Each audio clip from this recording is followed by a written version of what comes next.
जय सिया राम दोस्तों। इस वीडियो में हम बात करने वाले हैं बारफ्लेक्स पॉलीफिल्म्स लिमिटेड आईपीओ के लिस्टिंग डे की स्ट्रेटेजी के बारे में। तो मंडे यानी कि 20 जनवरी के दिन यह आईपीओ हमारा मार्केट में लिस्ट होने जा रहा है। इस आईपीओ की लिस्टिंग किस प्राइस के ऊपर हो सकती है, इसका लेटेस्ट ग्रे मार्केट प्रीमियम क्या चल रहा है, जिनको इस आईपीओ के अलॉटमेंट मिल चुकी है उनको लिस्टिंग वाले दिन इसमें क्या स्ट्रेटेजी अपनानी चाहिए, उनको लॉन्ग टर्म के लिए होल्ड करना चाहिए या फिर लिस्टिंग वाले दिन ही इसमें बेच के अपना प्रॉफिट बुक कर लेना चाहिए, और इसमें क्या कोई फ्रेश एंट्री का भी मौका बनेगा। ये सारी ही बातें मैं इस वीडियो में कवर करूंगा, तो लास्ट तक वीडियो को जरूर देखिएगा। तो अगर हम आईपीओ की बात करें सबसे पहले, तो यह 10 जनवरी से 15 जनवरी के बीच में खुला था। 57 से 60 रुपये पर शेयर इसका प्राइस बैंड रखा गया था।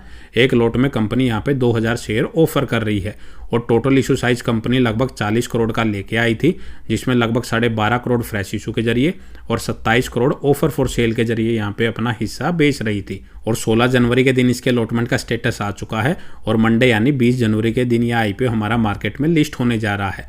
और इस आईपीओ के टोटल सब्सक्रिप्शन की अगर हम बात करें, यह आईपीओ लगभग 151 गुना सब्सक्राइब हुआ था।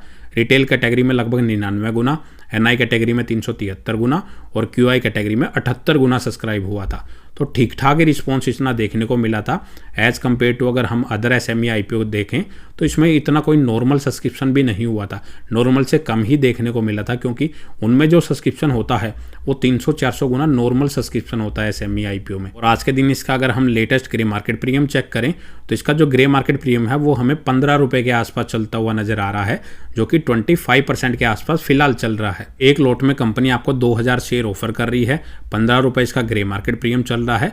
तो पर लॉट अगर आपको अलॉटमेंट मिली है तो यह आपको लगभग 30,000 रुपये का profit current grey market premium के अकॉर्डिंग बना के दे सकता है। तो अब बात आती है कि इस आईपीओ की जो लिस्टिंग है वो किस प्राइस के ऊपर हो सकती है। तो 60 रुपये इसका इशू प्राइस है, 15 रुपये इसका करंट ग्रे मार्केट प्रीमियम चल रहा है, तो 75 रुपये के आसपास तो इसकी listing current grey market premium के अकॉर्डिंग होती हुई नजर आ रही है। बाकी मंडे को अगर मार्केट गैप अप ओपन होती है और 10-11 बजे तक उसमें पॉजिटिविटी रहती है, तो इस आईपीओ में हमें थोड़ा बहुत और लिस्टिंग गेन मिल सकता है। कोई ज़्यादा उम्मीद ना रखें कि आईपीओ आपको 40-50% का रिटर्न बना के दे सकता है। तो नॉर्मली अगर हम लिस्टिंग देखें तो वो 80 रुपये के आसपास होती हुई नज़र आ सकती है। तो अप्रोक्स अगर हम देखें तो 30 से 35% के बीच में रिटर्न आपको बना के दे सकता है। तो अब बात आती है कि जिनको अलॉटमेंट मिली है वो इसमें क्या करें। तो देखिए, अगर आप सिर्फ लिस्टिंग गेन के लिए ही आईपीओ अप्लाई करते हैं तो इस आईपीओ में भी आप अपना लिस्टिंग गेन लीजिए और अपना प्रॉफिट इसमें बुक कर लीजिए, जितना भी लिस्टिंग वाले दिन आपको प्रॉफिट मिलता है, क्योंकि ज़रूरी नहीं है कि वो 25% का ही लिस्टिंग गेन मिलेगा। ये बढ़ भी सकता है या घट भी सकता है, वो डिपेंड करेगा कि मंडे तक मार्केट की क्या सिचुएशन रहती है। अगर किसी ने लॉन्ग टर्म के लिए अप्लाई किया तो लॉन्ग टर्म के लिए आप सबसे पहले कंपनी के बिजनेस को समझिए। तो कंपनी मेनली पॉली फिल्म्स बनाने का एक कंपनी काम करती है, जो FMCG industry, proceed food, adhesive engineering and other pharmaceutical, cosmetic and construction sectors में वो यूज होते हैं। और कंपनी की जो स्पेशलिटी है वो 3 लेयर और 5 लेयर पॉली फिल्म्स बनाने की है। कंपनी अब अपने बिजनेस को एक्सपेंड कर रही है। 7 लेयर फिल्म्स भी अब कंपनी आने वाले टाइम में बनाएगी। तो मेनली कंपनी आने वाले टाइम में ग्रोथ पे ही ज़्यादा ध्यान देगी। तो कंपनी का अगर आप रिवेन्यू देखेंगे पिछले 2-3 सालों का, वो ठीक ठाक ही नज़र आ रहा है, इतनी कोई हाई फाई उसमें ग्रोथ ज़्यादा नज़र नहीं आ रही। और अगर कंपनी की प्रॉफिटेबिलिटी देखेंगे तो वो 8 करोड़ से बढ़ के अप्रोक्स 16 करोड़ की हो चुकी है, लेकिन कंपनी का रिवेन्यू उतना नहीं बढ़ा है। तो कंपनी का प्रॉफिट मार्जिन ज़्यादा देखने को जरूर मिल रहा है। कंपनी के पास लगभग 55 करोड़ के रिजर्व हैं और सिर्फ 11 लाख का ही कर्जा है। तो डेप्थ तो कंपनी के ऊपर इतनी ज़्यादा नहीं है। नेगेटिव पॉइंट एक ये भी है कि कंपनी की मार्केट कैप वो 150 करोड़ से नीचे की है।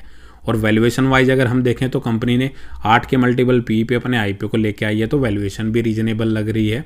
तो लॉन्ग टर्म के लिए मैं तो फिलहाल होल्ड नहीं करता, बाकी आप अपने अकॉर्डिंग एनालिसिस करके होल्ड कर सकते हैं। अगर आपका व्यू 3-4 सालों का है तो आप इसमें अपना डिसीजन ले सकते हैं, लॉन्ग टर्म के लिए जा सकते हैं, लेकिन उससे पहले खुद से एनालिसिस जरूर कर लें। कहीं ऐसा ना हो कि किसी के कहने पे आप डायरेक्टली इसको होल्ड कर लें और क्या पता लिस्ट होने के बाद इसमें हमें प्रॉफिट बुकिंग देखने को मिले और आपका जो प्रॉफिट है वो लॉस में कन्वर्ट हो जाए। तो उस चीज़ को जरूर ध्यान में रखें। और यह एक एसएमई आईपीओ है, तो इनमें रिस्क काफ़ी ज़्यादा रहता है, क्योंकि इनमें जो लॉस होते हैं लोट टू लोट ये बाय होते हैं। 2000 की क्वांटिटी का एक लोट है, अगर मान लीजिए 1 रुपये भी ये आईपीओ डाउन होता है तो 2000 रुपये का आपका लॉस होता है। और मान के चलिए अगर ये 10-20 रुपये अगर डाउन होता है तो आप सोच सकते हैं कितना ज़्यादा आपका लॉस बढ़ सकता है। तो उस चीज़ को ज़रूर ध्यान में रखें। और फ्रेश एंट्री के लिए फ़िलहाल इसको अवॉइड ही करें तो बेटर रहेगा। फिलहाल 1 फरवरी तक जब तक बजट नहीं आता, मार्केट में आने वाले 1-1.5 हफ्ते में काफ़ी वॉलेटिलिटी रहने वाली है, तो न्यूली लिस्टेड कंपनियों में भी उसका प्रेशर देखने को मिल सकता है। तो फिलहाल न्यू एंट्री के लिए इसको अवॉइड ही करें। बाकी फाइनल चॉइस आपकी है, जो भी अपना डिसीजन ले अपने अकॉर्डिंग ले सकते हैं। इस वीडियो में इतना ही। अगर आपको वीडियो अच्छी लगे तो वीडियो को लाइक करें और चैनल को सब्सक्राइब करना ना भूलें।